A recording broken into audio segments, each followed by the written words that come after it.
तो चलिए शुरू करते हैं। एक क्वेश्चन लेके आया हूँ जिसमें क्या है कि इलेक्ट्रिक फोर्स की बात कर रहा है। दो चार्जेस हैं और कुछ दूरी पर रखे हुए हैं, ठीक। और जैसे कि दो चार्ज हैं, अब दोनों एक दूसरे के ऊपर बल लगा रहे हैं। अगर एक दूसरे के ऊपर बल लगा रहे हैं, अगर किसी के ऊपर कोई एक बल लग रहा है तो उसे भागना चाहिए, मतलब उसमें एक्सीलरेशन होना चाहिए, लेकिन वो एक्सीलरेट नहीं कर रहा है, वो एक जगह स्थित है। एक जगह अगर स्थिर है, वो अगर एक जगह स्थिर है तो इसका मतलब उस पर कोई दूसरा बल और लग रहा है जो उसे उसकी अपोजिट दिशा में, पहला बल जिधर लग रहा था उसकी अपोजिट दिशा में लग रहा है और जो कि लगने वाले बल के बराबर है। तो वही क्वेश्चन क्या कह रहा है, two particles each having mass 5 ग्राम। दो जो हैं पार्टिकल हैं, दो चार्ज पार्टिकल हैं और उनका जो मास है 5 ग्राम का है और उन पे जो चार्ज है वो 10⁻⁷ कूलाम का है। Stay in limiting equilibrium, limiting equilibrium की बात कर रहा है तो इसका मतलब इस पे फ्रिक्शन फोर्स लग रहा है। Limiting equilibrium on horizontal table with A separation of 10 centimetre between the coefficient of friction. तो कुल मिला के बात ये कह रहा है कि जो है इसके बीच में जो फ्रिक्शन कोफिशिएंट है वो कितना है। तो ध्यान से देख लेते हैं हम लोग।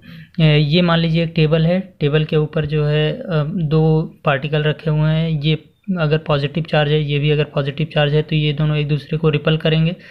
ये इधर फोर्स लगाएगा इसके ऊपर और ये पहला वाला इसके ऊपर इधर फोर्स लगाएगा, ठीक।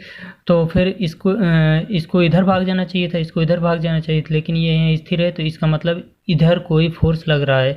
हाँ, इधर एक फोर्स लग रहा है और वो है फ्रिक्शन फोर्स Fs, ठीक। और ये सारी चीज़ें बराबर हैं, जितना इस पे लगेगा उतना ही इस पे भी लगेगा। तो मैं एक के लिए बात कर ले रहा हूँ।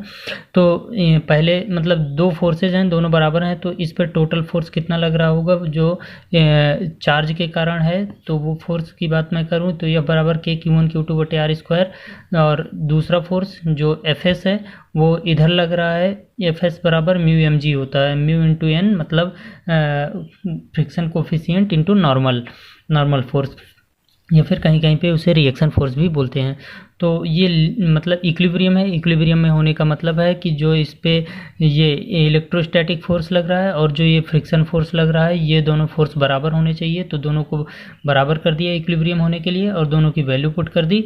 सारी वैल्यूज़ यहाँ पे गिवन है और दोनों की वैल्यू पुट करके देख लिया तो यहाँ पे फाइनली Q1 Q2 माने दोनों Q बराबर थे, उसका स्क्वायर कर दिया अपॉन R² बराबर म्यू m जो वैल्यू थी और 10⁻³ इसलिए लगा दिया, वो ग्राम में था उसे किलोग्राम में बदल लिया और इंटू जी की वैल्यू रख दिया, ठीक। ओके, तो आप समझ पाए होंगे। और इसका डायमेंशन जो है, म्यू का डायमेंशन 0 होता है, ठीक, कुछ नहीं होता मतलब।